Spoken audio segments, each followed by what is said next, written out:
तो चौबट्टा सीट से आप युवा मोर्चा के पूर्व प्रदेश अध्यक्ष दिग्मोहन नेगी हमारे साथ इस वक्त जुड़ रहे हैं, जिनको आम आदमी पार्टी ने चौबट्टा सीट से अपना प्रत्याशी बनाया है। और आइए उनसे हम ये जानते हैं कि अगर वो जीतते हैं तो फिर वो जनता के लिए आखिर क्या काम करने वाले हैं। दिग्मोहन नेगी जी, सबसे पहले तो बहुत स्वागत है आपका इंडिया न्यूज पर। जी नमस्कार, और इंडिया न्यूज के सभी दर्शकों को मेरा नमस्कार। बिल्कुल। दिग्मोहन नेगी जी, आपको प्रत्याशी बनाया गया है, तो सबसे पहला सवाल मेरा आपसे यही रहेगा कि आप जिस कॉन्स्टिट्यूएंसी से अब इसका प्रतिनिधित्व आम आदमी पार्टी की तरफ से करने के लिए चुनावी मैदान में हैं, विजन आपका क्या है? सबसे पहले मैं ये जानना चाहूंगा। देखिए सर, जिस परिकल्पना से उत्तराखंड राज्य आंदोलन हुआ, एक लंबी लड़ाई 10 साल तक राज्यवासियों ने लड़ी और ये राज्य मिला, उसके पीछे यही था कि भाई उत्तराखंड में अच्छी शिक्षा की व्यवस्था हो, जो भी पर्वतीय जनपद है वहां पर बुजुर्गों को स्वास्थ्य की अच्छी सुविधा मिले, महिलाओं को, प्रसूताओं को वहीं इलाज मिले, साथ में जितने भी बेरोजगार हैं जो बाहर शहरों का रुख करते थे नौकरी के लिए, उनको वहां नौकरी मिले, और हमारे संसाधनों पर, हमारे हक हकूकों पर, बिजली, पानी, सड़क, इस पर हमारा अधिकार हो और ये हमें अच्छा सब मिले। लेकिन 20 वर्ष हो गए, आज 21 वर्ष हो गए उत्तराखंड को, और जिसमें प्रमुख है कांग्रेस और भारतीय जनता पार्टी ने 10-10 साल राज करा। लेकिन आज भी पर्वतीय जनपदों में जितनी भी विधानसभाएं हैं, जिसमें चौबट्टा खाल भी एक विधानसभा है, आप देखेंगे कि शिक्षा की व्यवस्था इतनी लचर है कि लोगों को अपने बच्चों को पढ़ाने के लिए बाजारों का रुख करना पड़ रहा है, छोटे छोटे शहरों का रुख करना पड़ रहा है, और दिल्ली देहरादून पलायन करना पड़ रहा है। स्वास्थ्य की स्थिति से अगर हम देखते हैं तो इतनी लचर व्यवस्था है कि 200 रुपए की दवाई के लिए लोग 2-3 हजार रुपए गाड़ी का किराया खर्च करके दूर दूर जा रहे हैं। जी। जितने भी प्राइमरी हेल्थ सेंटर है, जितने भी ब्लॉक लेवल पर, मुख्यालय पर और ब्लॉक और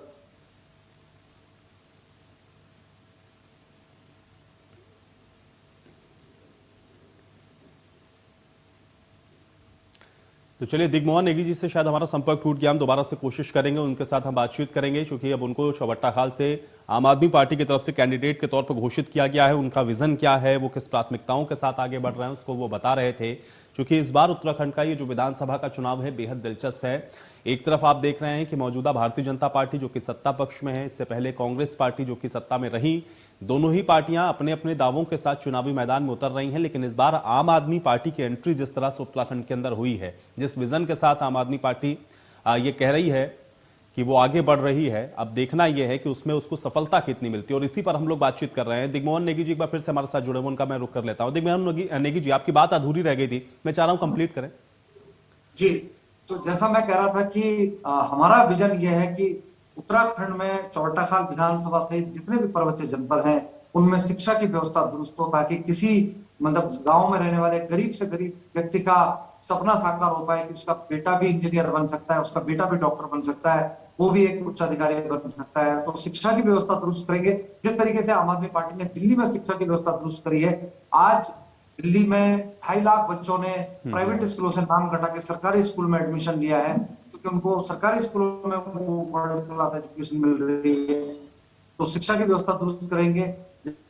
आपसे जानना चाहूंगा, एक तो राज्य आंदोलन में एक अच्छी भूमिका में, एक महत्वपूर्ण भूमिका में आप रहे, उत्तराखंड जिस विजन के साथ बना था, अगर मैं आपसे ये समझना चाहूं कि आखिर वजह क्या रही कि वो चीजें हासिल नहीं हो पाई जिस विजन के साथ उत्तराखंड को बनाया गया था, उसमें आम आदमी पार्टी की भूमिका को आप इस समय कैसे देखते हैं और उसको और कैसे आगे बढ़ाएंगे अपनी कॉन्स्टिट्युएंसी को साथ में जोड़ते हुए? थोड़ा सा अगर इस विषय को आप बता पाए।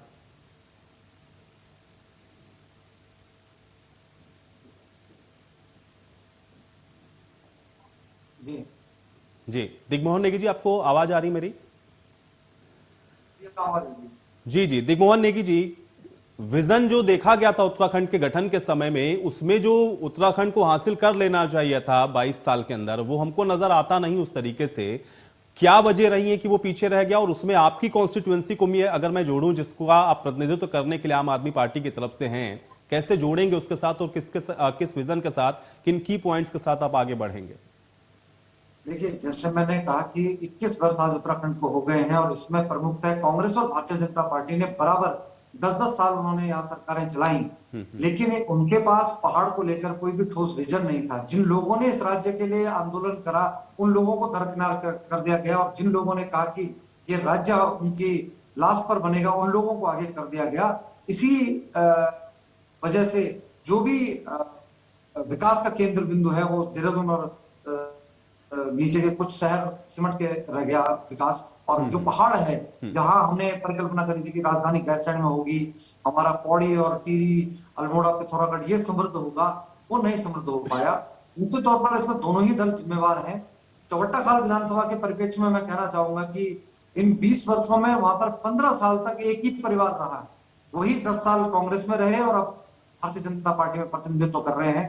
वर्तमान विधायक और सांसद, पूर्व सांसद और साथ में वर्तमान काबीना मंत्री सतपाल महाराज जी, अगर उनका देखें तो 2 बार उनकी धर्मपत्नी वहां पर विधायक और मंत्री रही और अब सतपाल महाराज जी हैं।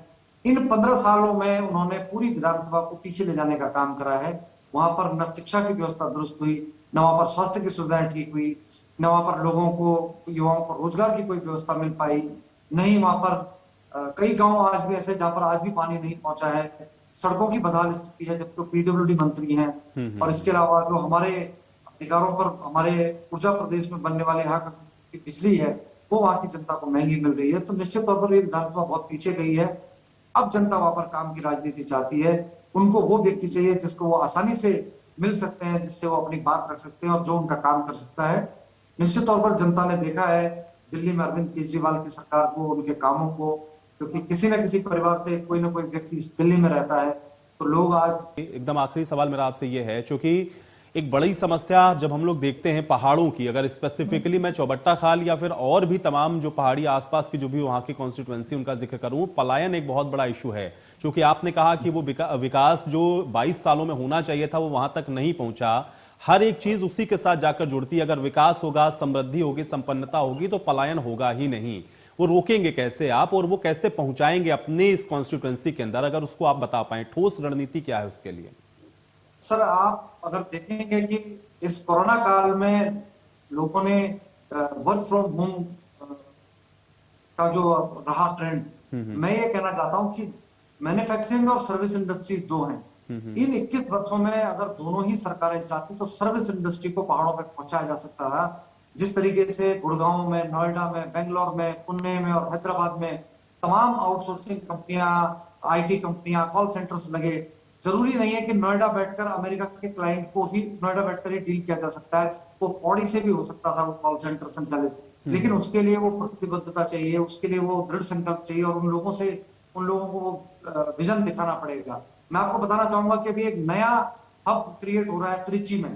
तमाम इन्वेस्टर त्रिची की तरफ जा रहे हैं। अगर टीसीएस नोएडा में हजारों एम्प्लॉइयों को जॉब दे सकती है, एचसीएल नोएडा में और गुड़गांव में हजारों एम्प्लॉइयों को जॉब दे सकती है, पट्टी कंप्यूटर्स, कैपजेमिनी, टेकबुक, तमाम कंपनियां हैं जो आउटसोर्सिंग कंपनियां हैं। निश्चित तौर पर वो पौड़ी, टिहरी, उत्तरकाशी, पिथौरागढ़ और अल्मोड़ा में भी दे सकती है।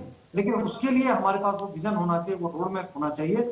इन्वेस्टर आना चाहते हैं, उनको वो। ठीक है, चलिए दिग्मोहन जी, मैं तो ये चाहूंगा कि आप जिस विजन के साथ आगे बढ़ रहे हैं, आपकी कॉन्स्टिट्यूएंसी के जो लोग हैं वो आप पर बहुत भरोसा करें और आप अच्छी मार्जिन के साथ जीत को हासिल करें। उम्मीद मैं ये कर सकता हूं। बहुत शुक्रिया आपका हमारे साथ जुड़ने के लिए, इस तमाम बातचीत के लिए।